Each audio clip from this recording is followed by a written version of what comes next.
Sevdiğin veya aşık olduğun birisi olabilir. Bir arkadaşın veya en yakınım dediğin bir arkadaşın olabilir. Ailenden birisi veya bir akraban olabilir. İş yerindeki veya okulundaki birisi olabilir. Genel olarak bir ilişki içerisinde olduğun birisi olabilir. Peki bu kişinin senin için doğru kişi olup olmadığını nasıl anlarsın? Hepimizin hayatında ilişki kurduğu birileri var. İlişki demek sadece romantik bir ilişki değildir. Evet, genelde ilişki deyince herkesin aklına aşık olunan, sevgili olunan o romantik ilişki gelir. Ama az önce söylediğim gibi bu kişi aşık olduğun biri olabilir, hoşlandığın birisi olabilir, bir arkadaşın olabilir veya ekstra yakın olduğun o arkadaşlardan birisi olabilir. Her gün evde gördüğün ailenden birisi olabilir, bir akraban olabilir veya iş yerinde, okulunda gördüğün birisi olabilir. Ama sana şunu söylemek istiyorum. Bu kişinin senin için doğru kişi olup olmadığını nasıl anlarsın? Hele de bu kişi özellikle de ekstra yakınında olan biri ise o kişinin senin için doğru olup olmadığını nasıl anlarsın? Ama her şeyden önce bunu gerçekten bilmen gerekiyor. Çünkü yakın olduğun, duygusal olarak bir şeyler hissettiğin işte o kişi eğer senin için doğru kişi değilse senin hayatını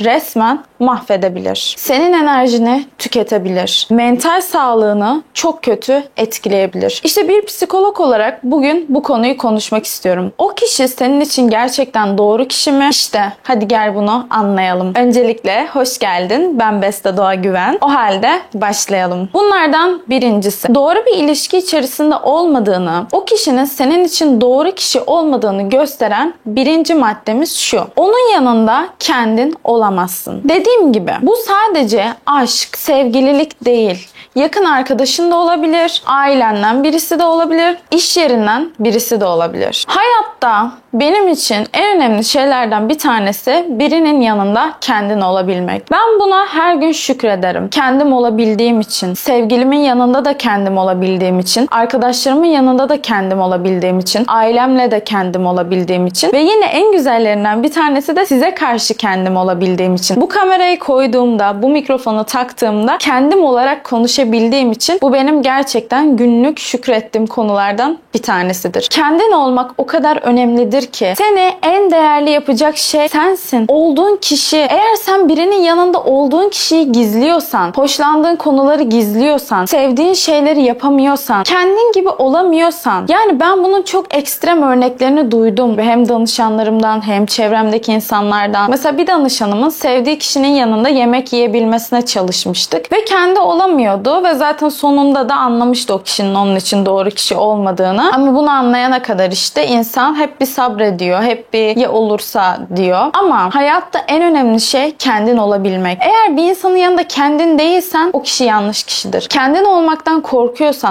acaba beni terk mi edecek, acaba beni sevmeyecek mi diyorsan orada dur ve de ki bu kişi benim için doğru kişi mi? Bir düşün. Çünkü dediğim gibi senin en değerli halin kendin olduğun halin. Ve sen eğer birinin yanında kendin olamıyorsan, gerek hobilerin, gerek isteklerin, gerek dedim ya karnın acıkıyor ama bunu söylemekten utanıyorsan, belki sen pop müzik dinlemek istiyorsun ama o kişi klasik müzik dinliyor atıyorum. Sırf o beğensin diye kendi istediğin müziği dinlemiyorsan işte bu da bir sıkıntı. Genel olarak kendin olamıyorsan, seni sevsin diye bir uğraştığın bir durum varsa bu benim için en önemlilerine koyacağım maddelerden bir tanesi. O kişi senin için doğru kişi mi veya değil mi bunu anlamak için en önemli maddelerden bir tanesi, dikkat etmen gereken, gözlemlemen gereken kendinde en önemli maddelerden bir tanesi bu. Dikkat et bakalım. O kişinin yanında kendin olabiliyor musun yoksa olamıyor musun? İkinci maddemiz. Sürekli o kişinin yanında kaygılı ve böyle bir huzursuz hissediyorsan o kişi senin için doğru kişi olmayabilir. Şimdi beni bilenler biliyor ama eğer sen beni ilk defa tanıyorsan ben psikolog Beste Doğa Güven ve ben nörobilim alanında hala da uzmanlaşmaya devam eden bir psikoloğum. Ve nörobilim şunu söylüyor bize. Sinir sistemimiz aslında doğru kişiyi tanıyor. Çok ilginç değil mi? Yani o kadar ilginç ki aslında bizim beynimiz anlıyor doğru kişiyi. Ve senin sinir sistemin o kişinin yanlış olduğunu da anlıyor. Ve seni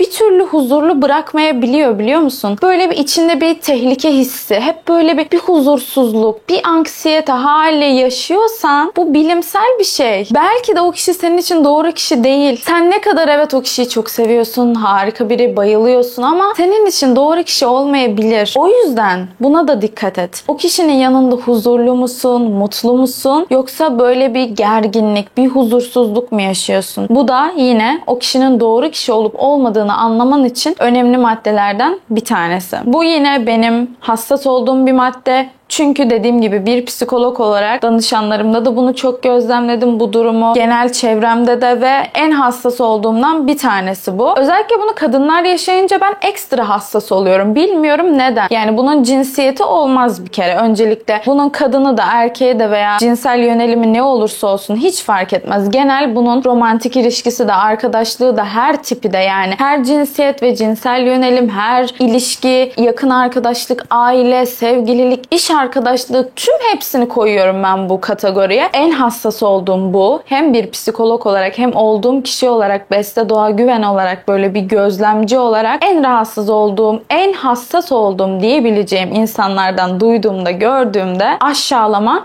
küçümseme ve pasif agresif hareketler. Ben buna çok hassasım. Dediğim gibi kadınlarda bir ekstra hassas oluyorum ama dediğim gibi bunun bir cinsiyeti yok. Ama bir kadın bir erkekle sevgili oluyor ve bir erkek onu aşağılıyor. Diyor ki sen çirkinsin. Çünkü aslında birçok insan kendi aşağılık kompleksini karşıdakine yansıtır. Bunu da sakın unutmayın eğer bunu yaşıyorsanız. Veya iş yerinde mükemmel çalışan bir insan var ama orada onu kıskanan ya da pasif agresif, işte o diyebileceğimiz, böyle negatif konuşan, onu böyle aşağılayan kişiler olabiliyor mesela. Yine dinlediğim anılardan. Dikkat etmek gerekiyor. Demek ki o kişi senin için doğru kişi değil. Ya da yakın arkadaşım diyorsun bana. İşte anlatıyorsun diyelim ki. İşte yıllardır arkadaşız, çocukluk arkadaşıyız Beste Hanım. Evet. Ama beni böyle insanların yanında bir aşağılıyor. Şakayla karışık. Arkadaşı diyor ki şaka yaptım, sen şakaya mı alındın? Hayır, bu bir şaka değildir. Böyle bir şaka olamaz. Şaka dediğin şakadır. Yani biz mesela Z kuşağının farklı bir jargonu var. Böyle TikTok'ta güldüğümüz şakalarımız var. Başka bir insanların farklı şakaları var. Ama sen birine gelip de isim bilmiyorum, lacivert, kazağımın rengi lacivert. Lacivert de çok bir kızdır ya, biliyor musun? Ha ha ha, yaptığında bu bir şaka değildir. Bu onu insanlar içinde rencide etmektir. Saygısızlıktır. Ve ben gerçekten saygısızlığa asla tahammül edemiyorum. Hani kendime yapılmıyor bu. Bu laciverte yapılıyor mesela. Ama ben bunu dinlediğimde bu nasıl olabilir diyorum. Hele de bunu romantik ilişkilerde işte erkeklerin kadınlara yaptığı hikayeleri dinlediğimde ne kadar işte profesyonel, cool durmam gerekse de ve bunu yapsam da içten içe deliriyorum. Diyorum bu nasıl olabilir? Yani ne kadar yanlış bir şey bu diyorum. O yüzden buna da dikkat edin. Doğru kişi seni aşağılamaz. Doğru kişi sana ya şaka yaptım adı altında. Böyle bir şey yok. Bakın buna da dikkat edin. Bu zaten o niyetle insanların, bu kötü niyetle insanların aslında kısacası en büyük savunmalarıdır. Ben şaka yapmıştım der. Hayır, böyle bir şaka kabul etmiyorsun, ayrıca onu da söyleyeyim. Ama anlayabileceğim maddelerden üçüncüsü de bu. Aşağılama, küçümseme ve pasif agresif davranışlar. Doğru kişiyle olup olmadığını anlayacağın dördüncü madde ise yine önemli bir madde. Çok ilginç. Belki hiç kimsenin aklına gelmeyecek ama işte o küçük cues'lar diyebileceğimiz, yine benim hem bir psikolog olarak işimde hem sosyal çevremde böyle küçük bir detay bu. Çok şaşıracaksın. Yalnız kalmaktan keyif almak. Yalnızken daha huzurlu hissetmek. Şimdi burada bir parantez açalım. Ben de mesela yalnızlığı çok severim. Böyle bir me time diyebileceğim, o kendime ayırdığım bir vakit benim için önemlidir. Ama burada ince bir çizgi var. Ben eğer şunu diyorsam ki of en yakın arkadaşım yanımdan gitse de bir yalnız kalsam dediğim an, ki öyle bir şey demem, suyum. Su şu an izliyorsa böyle bir şeyi hayalini bile kurduğum için bana sinir olur. Ama bunu diyorsam bir sıkıntı vardır. Ben eğer sevgilimle vakit geçirip ama eve döndüğümde böyle bir işte oh be yalnız kaldım sonunda diyorsam burada bir sıkıntı vardır. Eğer ben ailem yanımdan gitti sonunda kurtuldum diyorsam burada bir sıkıntı vardır. Ben insanlarla veya o kişiyle artık buluşmak istemeyip, yani ne kadar istediğimi düşünsem de beynimde diyelim ki veya sen yani. Eğer diyorsan işte yalnız kalmak benim için daha iyi, daha huzurlu diyorsan burada bir sıkıntı, bir terslik olabilir. O kişi dediğim gibi sadece sevgili olmak zorunda değil. İş arkadaşın, sınıf arkadaşın, yakın arkadaşın, ailenden biri senin için doğru kişi olmayabilir. Bu dediğim gibi küçük bir detay ama çok önemli bir detay. Yani çok şey söylüyor aslında. Bunlardan beşincisi. Duygusal ihtiyaçlarını karşılamıyorsa o kişi senin için doğru kişi olmayabilir. Evet, bu çok önemli ve yine göz ardı edilen bir konu. Sen susadığında arkadaşın sana su verir değil mi? Susadım dersen. Sana yardım eder. Acıktığında sevgilin sana belki yemek verir. Mesela acıkırsın. Dersin ki çok acıktım. Açlıktan öleceğim. Sana yemek verilir. Değil mi? O sıra işte yakınından. Ailen, sevgilin, sevdiğin kişi, arkadaşın, iş arkadaşın hiç fark etmez. Donuyorum, üşüdüm, donuyorum dersen hırka verilir ya hani anladın. İhtiyaçların giderilir. Bu çok normal. Peki ya duygusal ihtiyaçların? Yani ben üzüldüm dediğinde yanında oluyor mu arkadaşın? Veya sevdiğin kişiye, sevgiline bak bu hareketin beni kırdı dediğinde telafi ediyor mu duygusal olarak? Duygusal ihtiyacını gideriyor mu? Veya illa telafi etmek, kırılmak değil. Herkesin sevgi dili farklıdır. Mesela benim sevgi dilime benim çok iyi bilen yine ailem, sevgilim, en yakın arkadaşlarım. Yani benim mesela bir sürü sevgi dilim vardır ama bunlardan bir tanesi de duymaktır. Hani o listede mutlaka ilklerde olan. Herkesin sevgi dili farklıdır. Mesela kimisi bunu duymak ister. Ve bu senin duygusal ihtiyacın olabilir. Yani sen her gün sana seni sevildiğini söylenmesini isteyebilirsin. Bu senin duygusal bir ihtiyacın olabilir. Ve o kişi bunu karşılamıyorsa o kişi senin için doğru kişi olmayabilir. Veya sen fiziksel temastan hoşlanıyorsundur. Böyle sürekli sarılalım, el ele tutuşalım, yürüyelim, etkinlik yapalım ya da mesela. Kısacası duygusal ihtiyaçların karşılanıyor mu, karşılanmıyor mu? Buna da çok dikkat etmen lazım. Altıncısı, senin sınırlarına saygı duymuyorsa o kişi senin için doğru kişi olmayabilir. Dediğim gibi bu hangi ilişki olduğu fark etmiyor. Ama eğer o kişi senin sınırlarına saygı duymuyorsa, senin sınırlarını ihlal etmekte çok rahatsa ve bunun içinde hiçbir suçluluk hissetmiyorsa